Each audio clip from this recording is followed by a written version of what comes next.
मुद्दों के आधार पर कहानी लेखन। मुद्दे: प्रतापी राजा, ज्योतिष पर विश्वास, गुणगान करने वाले ज्योतिषियों को धन देना, एक ज्योतिषी द्वारा दुर्भाग्यपूर्ण घटनाएं बताना, गुस्सा आना, मृत्यु के बारे में पूछना, ज्योतिषी द्वारा चालाकी से उत्तर देना। सीख: चालाक ज्योतिषी बहुत ही प्रतापी राजा थे। उनके राज दरबार में एक ज्योतिषी आया। राजा का भविष्य बताते हुए ज्योतिषी ने कहा कि वे बहुत यश प्राप्त करेंगे। राजा ने खुश होकर ज्योतिषी को ढेर सारा धन देकर विदा किया, लेकिन उस ज्योतिषी की भविष्यवाणी का कुछ खास असर नहीं दिखा। कई वर्ष के पश्चात एक और दूसरा ज्योतिषी नगर में आया हुआ था। इस ज्योतिषी के भविष्यवाणी की बड़ी चर्चा हो रही थी। वह अचूक भविष्यवाणी करने के लिए मशहूर था। फिर राजा ने अपनी कुंडली दी और कहा, पंडित जी, कृपया मेरी जन्म कुंडली पढ़कर मेरा भविष्य बताइए। ज्योतिषी ने बड़ी सावधानी से राजा की कुंडली का अध्ययन किया। फिर नम्रता से राजा से कहा, मैं तो मात्र आपके ग्रहों की स्थिति बता रहा हूँ, कल्पना या खुशामदी नहीं बताता। राजा ने ज्योतिषी को आश्वस्त किया कि आप निर्भीक होकर मेरा भविष्य बताइए। पंडित ने पहले तो अच्छी अच्छी बातें बताना शुरू किया। यह सुनकर राजा आनंद से झूम उठा। फिर ज्योतिषी ने राजा के जीवन की दुर्भाग्यपूर्ण घटनाओं के बारे में बताना शुरू किया। यह सुनकर राजा बहुत दुखी हुआ और गुस्से से लाल होने लगा। राजा ने रोष से भरकर कहा कि इधर उधर की बातें बहुत गिना दी, अब मुझे यह बताइए कि मेरा जीवन कब तक है।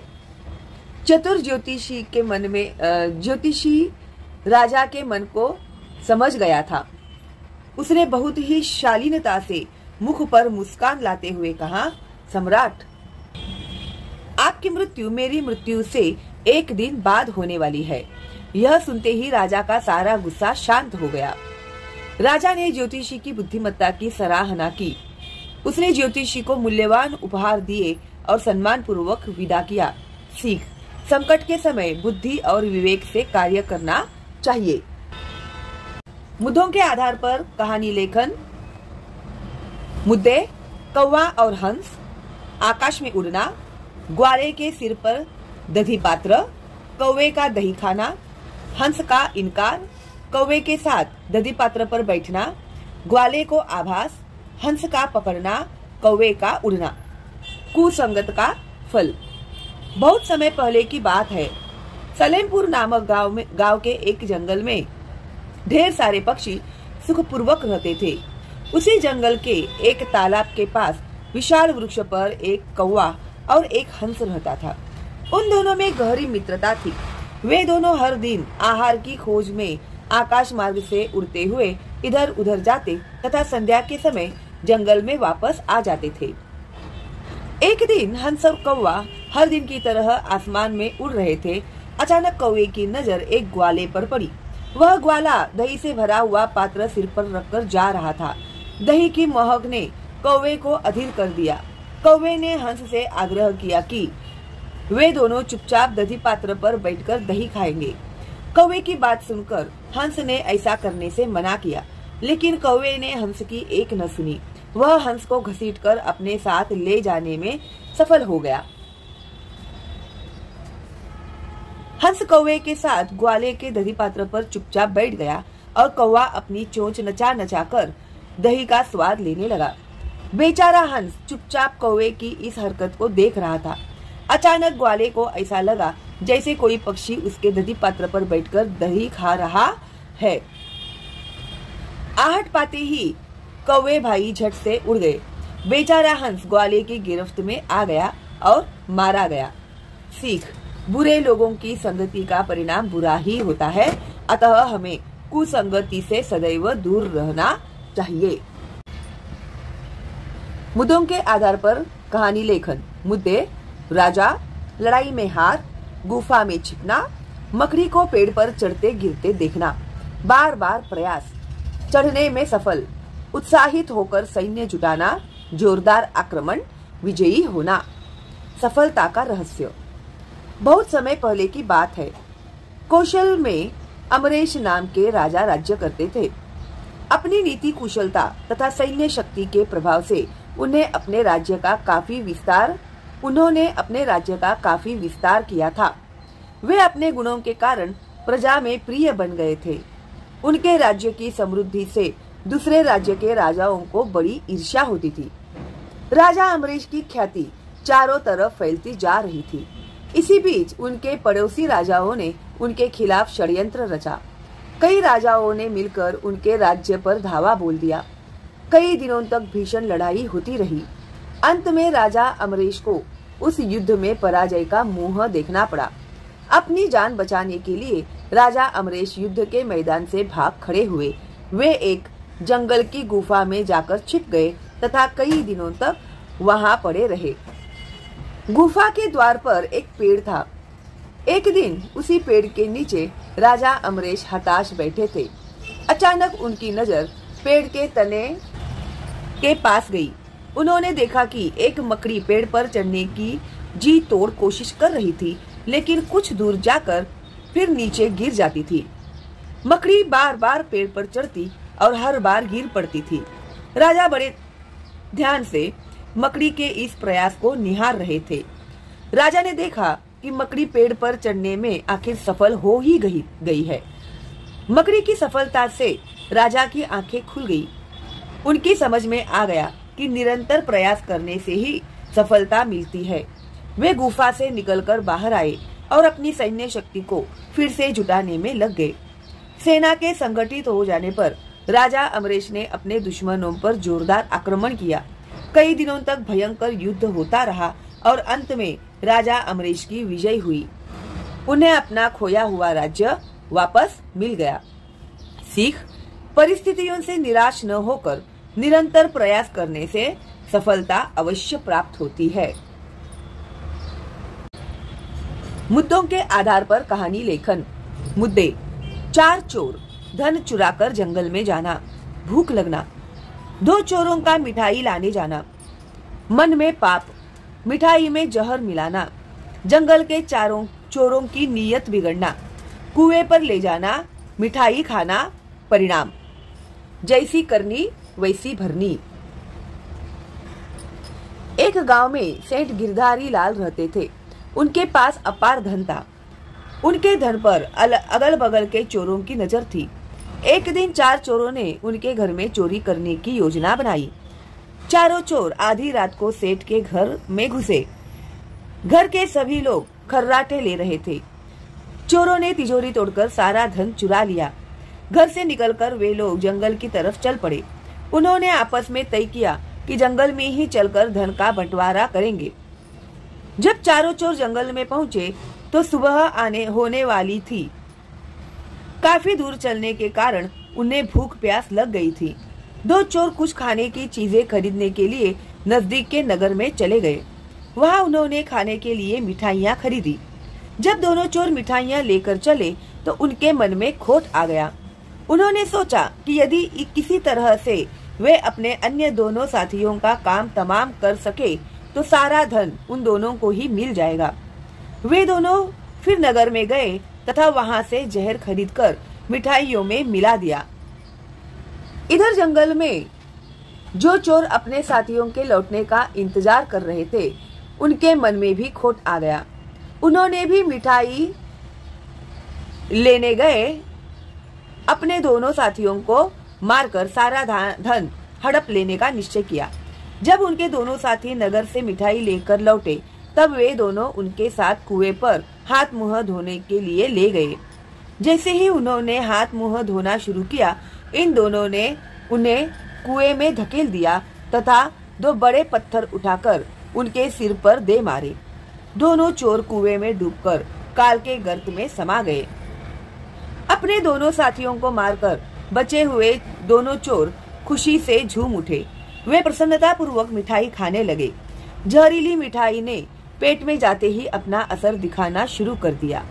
थोड़ी ही देर में दोनों के शरीर में जहर फैल गया और वे तड़प तड़प कर दुनिया से चल बसे। सीख: दूसरों का बुरा चाहने वालों के साथ सदैव अनिष्ट ही होता है। दूसरों के लिए गड्ढा खोदने वाला स्वयं उसी गड्ढे में गिरता है। मुद्दों के आधार पर कहानी लेखन। मुद्दे: मंदबुद्धि विद्यार्थी, पढ़ाई पर ध्यान न देना, असफल, आत्महत्या का विचार, स्त्रियों को पानी भरते हुए देखना, कुएं के पत्थरों पर निशान, कारण पूछना, रस्सी के निशान, आत्मबोध होना, अभ्यास में जुट जाना, बड़ा विद्वान बनना, मेहनत का फल। किसी गांव में सुरेश नाम का एक विद्यार्थी रहता था।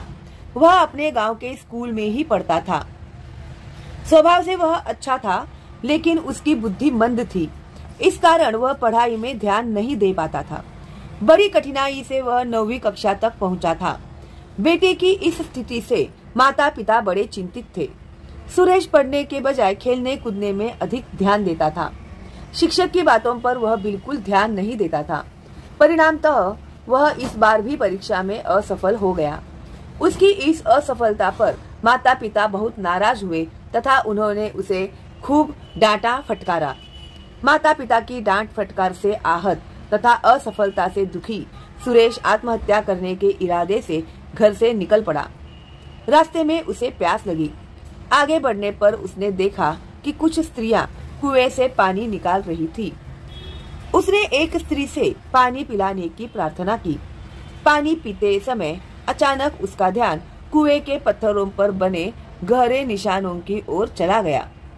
उसने उस स्त्री से पत्थर पर पड़े निशान का कारण पूछा। स्त्री ने उसे बताया कि यहाँ पर लोग रस्सी की सहायता से कुएं से पानी निकालते हैं। रस्सी के लगातार रगड़ने से इस पत्थर पर ये निशान बन गए हैं। उस स्त्री के शब्दों ने सुरेश की आंखें खोल दी। वह मन ही मन विचार करने लगा कि यदि रस्सी की बार बार रगड़ से पत्थर पर निशान पड़ सकता है, तो बार बार अभ्यास करने से मेरे दिमाग पर असर क्यों नहीं हो सकता।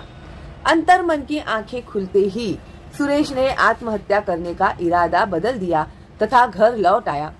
उसी दिन से उसने मन लगाकर पढ़ाई करना आरंभ कर दिया। उसकी लगन देखकर माता पिता के आश्चर्य का ठिकाना न रहा। मन ही मन वे बड़े प्रसन्न हुए। उस वर्ष की परीक्षा में वह अपनी कक्षा में प्रथम आया।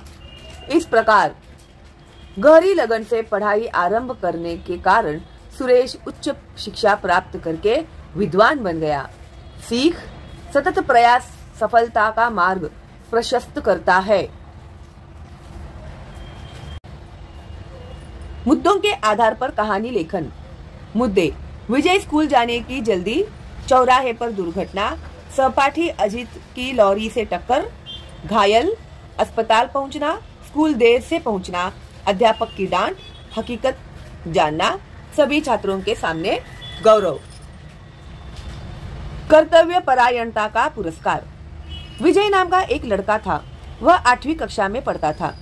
विजय का विद्यालय उसके घर के 2 किलोमीटर की दूरी पर था। वह प्रतिदिन पैदल ही पाठशाला जाता था। एक दिन विजय को पाठशाला जाने में देर हो गई थी।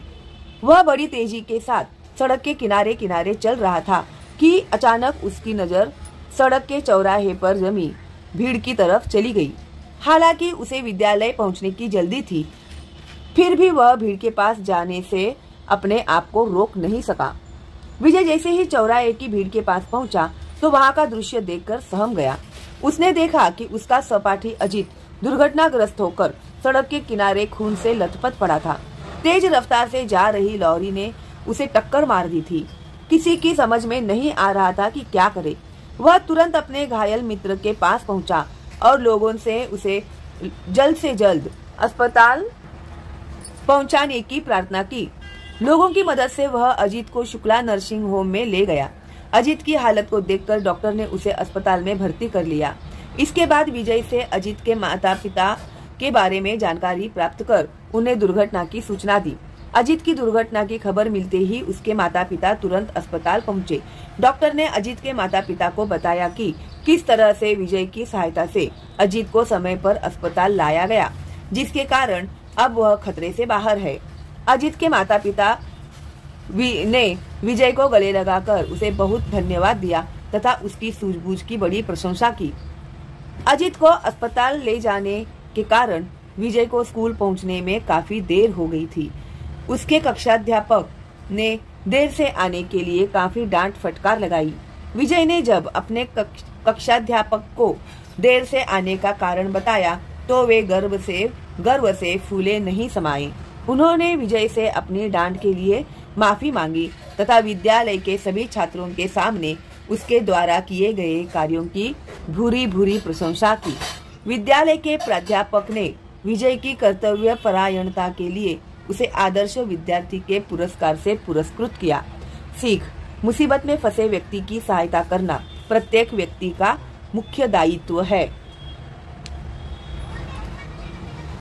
मुद्दों के आधार पर कहानी लेखन। मुद्दे: कंगाल भिखारी का लक्ष्मी माता की प्रार्थना करना, देवी का प्रसन्न होकर वरदान मांगने के लिए कहना, मुहरों की मांग करना, देवी द्वारा शर्त, मुहरें नीचे गिरेंगी तो वे मिट्टी बन जाएंगी, झोली फैलाना, अधिक पाने के लालच में झोली का फट जाना। लालच बुरी बला है।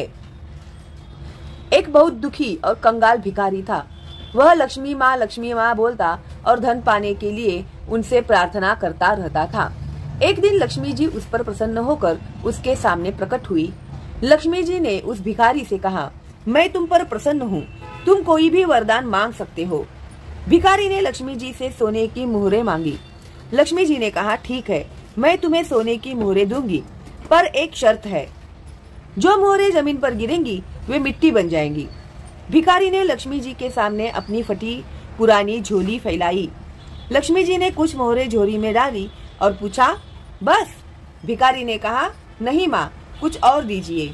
इस प्रकार वह लालच में पड़कर अधिक से अधिक मोहरें मांगता रहा। लक्ष्मी माँ उसकी झोली में मोहरें डालती रही। भिखारी की फटी पुरानी झोली भर गई और मोहरों का वजन सह न सकी। वह एकदम से फट गई और सारी मोहरें जमीन पर बिखर गई। शर्त के अनुसार वे सब मोहरें मिट्टी बन गई। भिखारी बहुत पछताया। उसने लक्ष्मी माता से कुछ कहना चाहा, परंतु तब तक वे अदृश्य हो चुकी थी। सीख: इस कहानी से हमें यह सीख मिलती है कि लोभ मनुष्य का शत्रु है। हमें अधिक लोभ नहीं करना चाहिए।